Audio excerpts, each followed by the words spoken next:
from the Frozen, we have here Julia, and we have here, of course, the sister Anna. So, sino ba nakapanood ng Frozen? Alam mo ngayon, bago tayo makapag-relate sa ating mga kids, kailangan matuto tayo ng mga characters nila. Sabi ko, ang alam ko noon, si Cinderella, si Sleeping Beauty, no, the Seven Dwarfs, and the... Hindi na pala ngayon. Kailangan alam mo si Sofia, alam mo si, ano pa, sino pa ba yun? And of course, my prince, no? Sa character din ni Sofia, no? Princess Sofia, and this is Maya po, Prince James. So, alam dyan naman, di ba? Sabi ko nga kanina kay Vice Governor, at least, for once, we dress our fantasies, di ba? So, ang fantasy pala natin, prinsesa.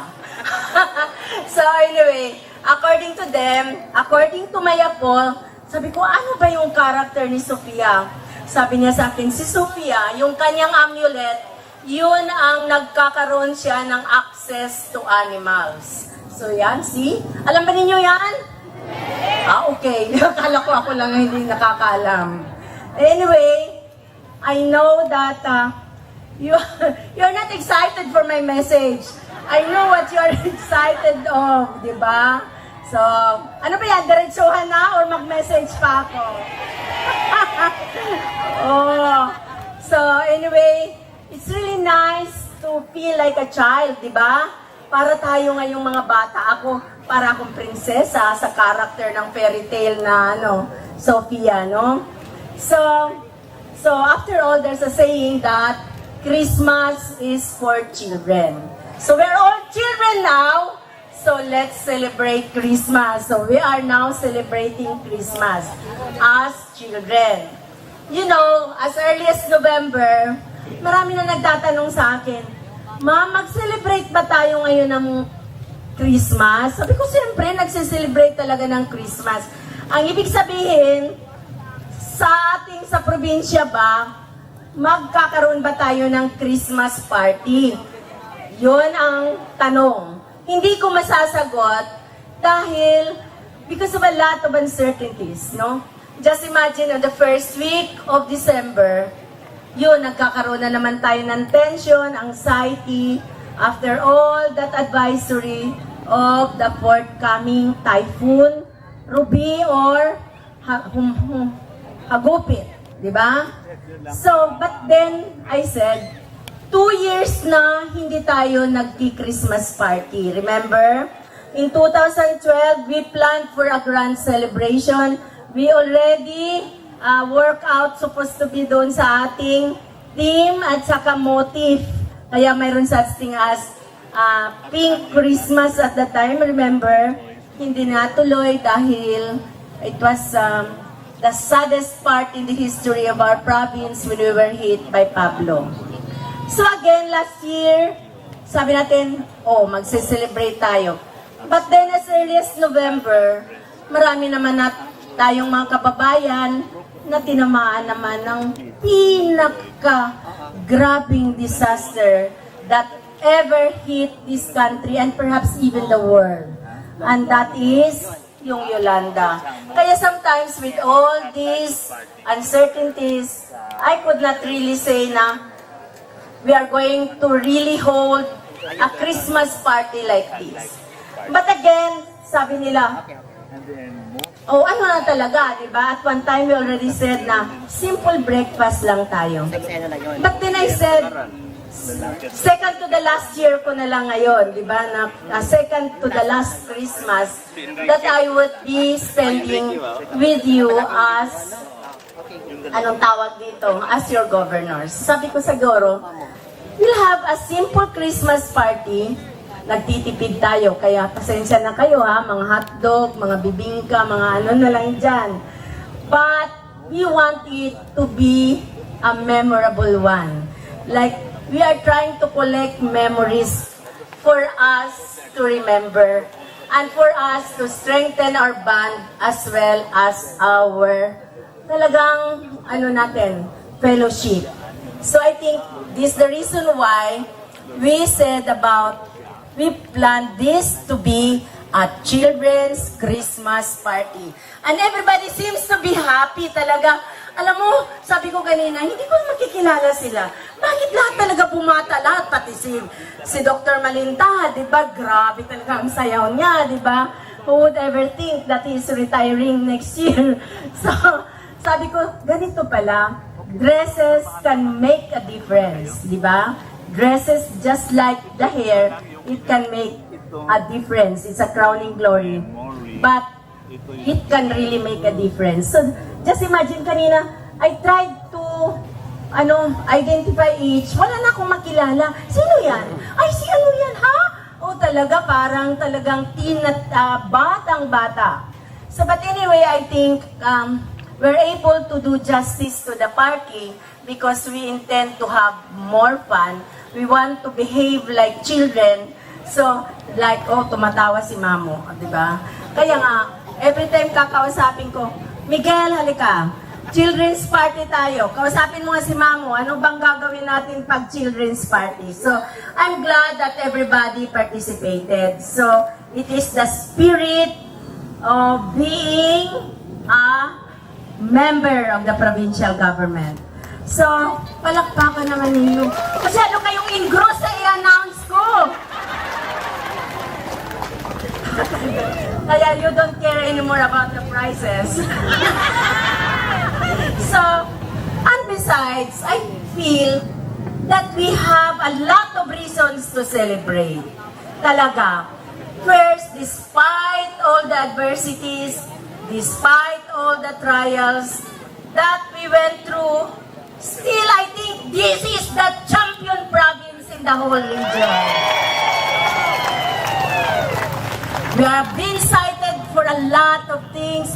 Best in disaster rehabilitation, best in disaster preparedness, improved peace and order condition. What is this? We were cited, what's this?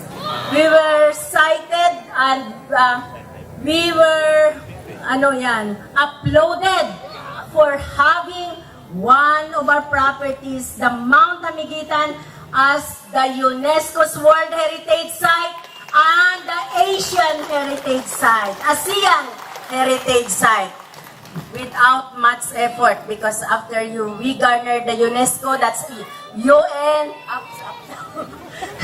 after the UN, so the ASEAN can just follow. Kasi kung nanalo naman tayo sa pinakamalahirap sa ASEAN pa, di ba?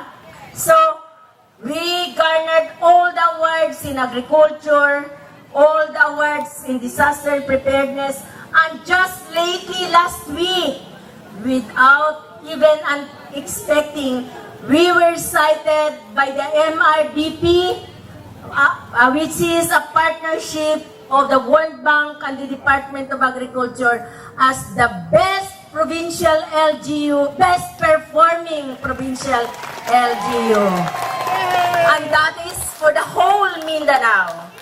So, and we have reasons to celebrate because we have milestones, we have accomplishment. This year, we have just reached, for our era as well as our local taxes, collected the billion mark. So, ano pa? Wag na. Pero we all thank God for all of this. And sa palagay ko, and I would like to thank all the members of the Sangguniang Panlalawigan under the leadership of Vice Governor Mayo Almario. And I think we need to give them a round of applause. Without their support, you could not get your bonus. So, we will introduce again those who are present here. From the 2nd District, we have, of course, Board Member Louie Rabat. Ano ba? Kidding, he's a kid, di ba? We have another kid. Board Member Dondon Linsag. Board Member Dennis Roflo. Nino could not be around, it's his birthday today. And of course, we have from the 1st District, Board Member Pepot Lara. Board Member Analoy Tambilawan. Board Member Nonoy Villadimosa. Okay. So, and Board Member Larry Tayo, who I just saw earlier. And of course, who's the other one? And Board Member Jipot Palmahil, no? So, kumpleto sila. Vice Governor, where's our Vice Governor? Asan na ba? Vice Governor.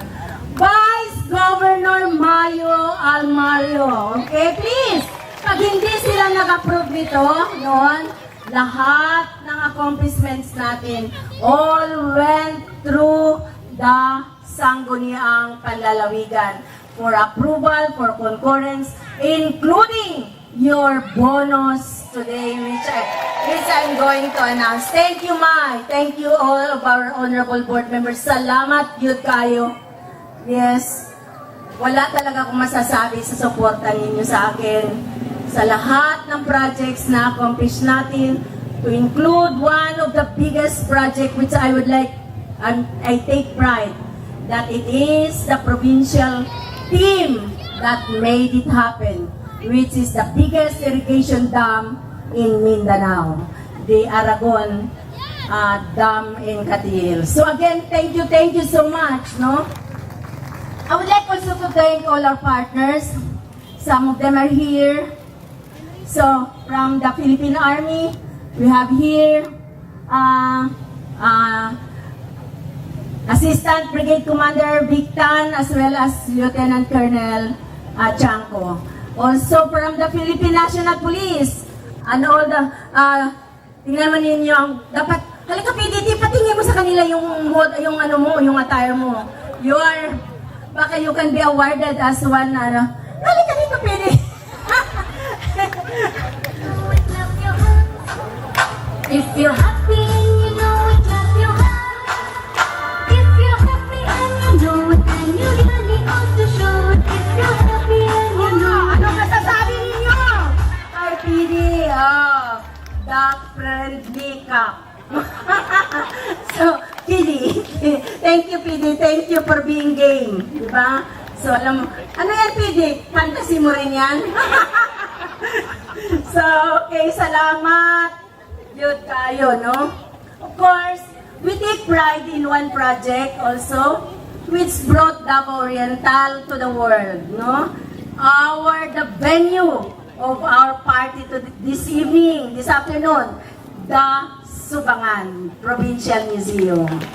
So ang dami nating reason to thank God because this is a celebration is always an act of thanksgiving, di ba? And to all the partners, my consultants, everybody, and at this time, we're happy to have with us the beauties of Davao Oriental. Of course, we have the Miss Davao Oriental, Paida Yang Hirang, the first runner-up, who is also the Miss City of Mati, Shane Nabuendiahe, and of course, another runner-up of Miss Davao Oriental, Ninya Minor, no? So, and of course, I would like to acknowledge my friends here from the Mayor of